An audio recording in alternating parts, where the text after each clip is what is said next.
इस अध्याय में भगवान हमें अपनी सारी महिमा अर्थात अपना तत्व ज्ञान बताते हैं। वैसे यह वो ज्ञान होता है जिसको आप जान जाए और समझ जाए तो इसके बाद कुछ जानने के लिए नहीं रह जाता। यह ज्ञान ही संपूर्ण जीवन का आधार है जो भगवान श्री कृष्ण अर्जुन को बता रहे हैं और उनके माध्यम से हम जान रहे हैं। और जो तत्व ज्ञान को समझ ले वो हर परिस्थिति में सुख से ही रहता है। लेकिन भगवान अर्जुन को कहते हैं कि हजारों व्यक्तियों में कुछ ही ऐसे होते हैं जो मुझे पाना चाहते हैं, बाकी सब विधिवत मुझे पूजते तो हैं लेकिन वह मुझसे अपनी इच्छाओं की कामना रखते हैं। आगे भगवान श्री कृष्ण अर्जुन को अपनी प्रकृति के बारे में सहज ही बताते हैं। कृष्ण कहते हैं मेरी 8 प्रकार की जड़ प्रकृति है। पृथ्वी, जल, अग्नि, वायु, आकाश, मन, बुद्धि और अहंकार यह मेरी ही है, अर्थात यह स्वयं कृष्ण है और इससे ही संपूर्ण जगत धारण है। दोस्तों, आसान शब्दों में बताऊं तो जो कुछ भी यहाँ है वो श्री कृष्ण से ही आया है और अंत में सब उन्हीं में विलय हो जाना है। आदि और अंत कृष्ण ही है। आगे भगवान बताते हैं हे अर्जुन, ये संपूर्ण जगत मुझसे ही बंधा है और सभी कारणों का कारण मैं ही हूँ। अर्जुन को श्री कृष्ण ने बताया कि योग से तू मेरा ही ध्यान कर।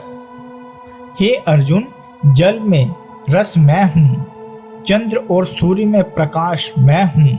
अगर इन दोनों में से इनका प्रकाश श्री कृष्ण ले लेते हैं तो सोचिए क्या रह जाएगा। वेदों में ओमकार अर्थात ओम भी श्री कृष्ण है। श्री कृष्ण आगे कहते हैं संपूर्ण जीवों का कारण मैं ही हूँ, सबकी उत्पत्ति मुझसे ही हुई है, बुद्धिमानों की बुद्धि भी मैं ही हूँ, किसी भी वस्तु की विशेषता में मैं ही हूँ, हर कण श्री कृष्ण ही है। श्री कृष्ण बताते हैं कि यह 3 विशेषताएं सतो, रजो, तामस मुझसे ही है, लेकिन श्री कृष्ण स्वयं इन सबसे परे हैं और यही गुण इंसान की प्रकृति है।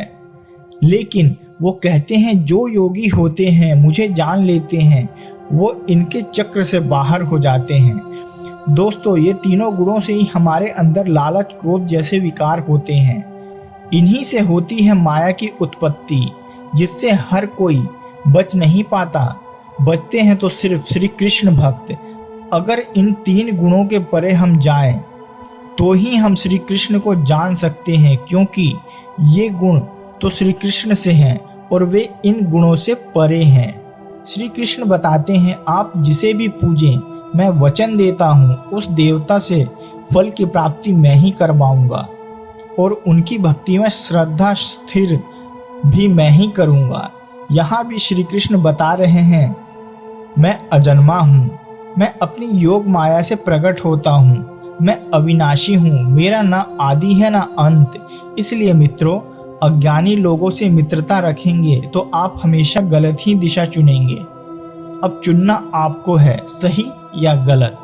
दोस्तों, इस अध्याय में श्री कृष्ण अर्जुन को अपना तत्व ज्ञान देते हैं और बताते हैं कैसे आप श्री कृष्ण को पाकर मुक्त हो सकते हैं।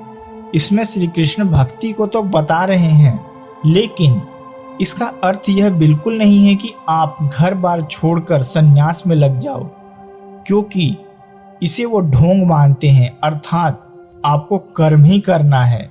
तो दोस्तों, अब हम चलते हैं कुरुक्षेत्र की रणभूमि में और सुनते हैं अध्याय 7 ज्ञान विज्ञान योग।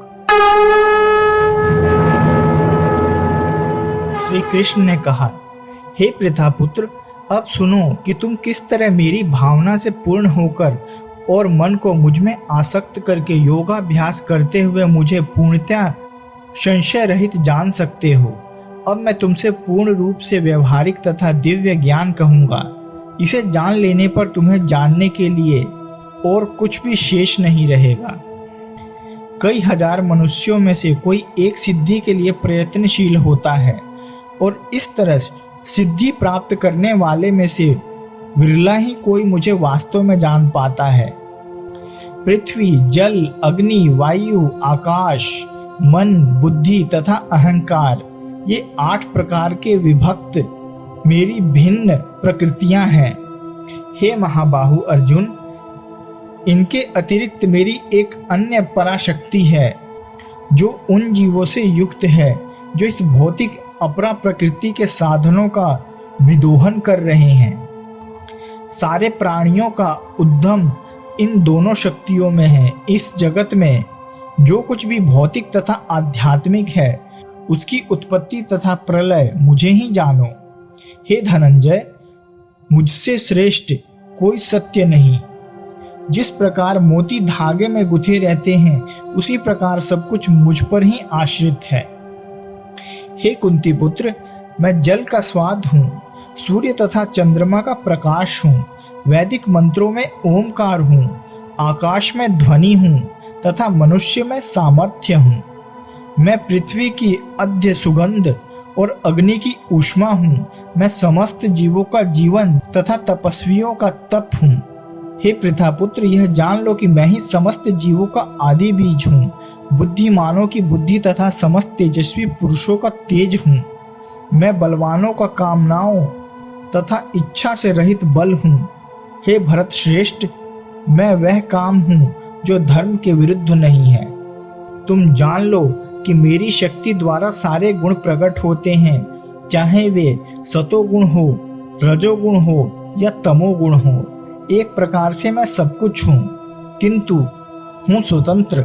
मैं प्रकृति के गुणों के अधीन नहीं हूँ, अपितु वो मेरे अधीन है। तीनों गुणों सतो, रजो तथा तमो के द्वारा मोहग्रस्त यह सारा संसार मुझ गुणातीत तथा अविनाशी को नहीं जानता। प्रकृति के तीनों गुणों वाली इस मेरी देवी शक्ति को पार कर पाना कठिन है, किंतु जो मेरे शरणागत हो जाते हैं वे सरलता से इसे पार कर जाते हैं। जो निपट मूर्ख हैं, जो मनुष्यों में अधम है, जिनका ज्ञान माया द्वारा हर लिया गया है, तथा जो असुरों की नास्तिक प्रकृति को धारण करने वाले हैं, ऐसे दुष्ट मेरी शरण ग्रहण नहीं करते। हे भरत श्रेष्ठ, 4 प्रकार के पुण्यात्मा मेरी सेवा करते हैं, आर्त, जिज्ञासु, अर्थार्थी तथा ज्ञानी। इनमें से जो परम ज्ञानी है और जो शुद्ध भक्ति में लगा रहता है वह सर्वश्रेष्ठ है, क्योंकि मैं उसे अत्यंत प्रिय हूँ और वह मुझे प्रिय है। निसंदेह ये सब उदार चेता व्यक्ति हैं, किंतु जो मेरे ज्ञान को प्राप्त है उसे मैं अपने ही समान मानता हूँ। वह मेरी दिव्य सेवा में तत्पर रहकर मुझ सर्वोच्च उद्देश्य को निश्चित रूप से प्राप्त करता है। अनेक जन्मांतर के बाद जिसे सचमुच ज्ञान होता है वह मुझको समस्त कारणों का कारण जानकर मेरी शरण में आता है। ऐसा महात्मा अत्यंत दुर्लभ होता है जिसकी बुद्धि भौतिक इच्छाओं द्वारा मारी गई है। वे देवताओं की शरण में जाते हैं और वे अपने अपने स्वभाव के अनुसार पूजा विशेष की विधि विधानों का पालन करते हैं। मैं प्रत्येक जीव के हृदय में परमात्मा स्वरूप स्थित हूँ। जैसे ही कोई किसी देवता की पूजा करने की इच्छा करता है, मैं उसकी श्रद्धा को स्थिर करता हूँ जिससे वह उसी विशेष देवता की भक्ति कर सके। ऐसी श्रद्धा को समन्वित कर देवता विशेष की पूजा करने का यत्न करता है और अपनी इच्छा की पूर्ति करता है, किंतु वास्तविकता तो यह है कि सारे लाभ केवल मेरे द्वारा प्रदत्त है। अल्प बुद्धि वाले व्यक्ति देवताओं की पूजा करते हैं और उन्हें प्राप्त होने वाले फल सीमित तथा क्षणिक होते हैं। देवताओं की पूजा करने वाले देवलोक को जाते हैं, किंतु मेरे भक्त अंततः मेरे परम धाम को प्राप्त होते हैं। बुद्धिहीन मनुष्य मुझको ठीक से न जानने के कारण सोचते हैं कि मैं पहले निराकार था और अब मैंने इस स्वरूप को धारण किया है। वे अपने अल्प ज्ञान के कारण मेरी अविनाशी तथा सर्वोच्च प्रकृति को नहीं जान पाते। मैं मूर्खों तथा अल्पज्ञों के लिए कभी भी प्रकट नहीं हूँ। उनके लिए तो मैं अपनी अंतरंगा शक्ति द्वारा आच्छादित रहूंगा। अतः वे यह नहीं जान पाते हैं कि मैं अजन्मा तथा अविनाशी हूँ। हे अर्जुन, भगवान होने के नाते मैं जो कुछ भूतकाल में घटित हो चुका है, जो वर्तमान में घटित हो रहा है और जो आगे होने वाला है वह सब कुछ जानता हूँ। मैं समस्त जीवों को भी जानता हूँ, किंतु मुझे कोई नहीं जानता। हे भरतवंशी, हे शत्रु विजेता, समस्त जीव जन्म लेकर इच्छा तथा घृणा से उत्पन्न द्वंद्वों से मोहग्रस्त होकर मोह को प्राप्त होते हैं। जिन मनुष्यों ने पूर्व जन्मों में तथा इस जन्म में पूर्ण कर्म किए हैं और जिनके पाप कर्मों का पूर्णतया उच्छेदन हो चुका है, वे मोह के द्वंद्वों से मुक्त हो जाते हैं और वे संकल्प पूर्वक मेरी सेवा में तत्पर होते हैं। जो जरा तथा मृत्यु से मुक्ति पाने के लिए यत्नशील रहते हैं, वे बुद्धिमान व्यक्ति मेरी भक्ति की शरण ग्रहण करते हैं। वे वास्तव में ब्रह्म हैं, क्योंकि वे दिव्य कर्मों के विषय को पूरी तरह से जानते हैं। जो मुझ परमेश्वर को मेरी पूर्ण चेतना में रहकर मुझे जगत का, देवताओं का तथा समस्त यज्ञ विधियों का नियामक जानते हैं, वे अपनी मृत्यु के समय भी मुझ भगवान को जान और समझ सकते हैं।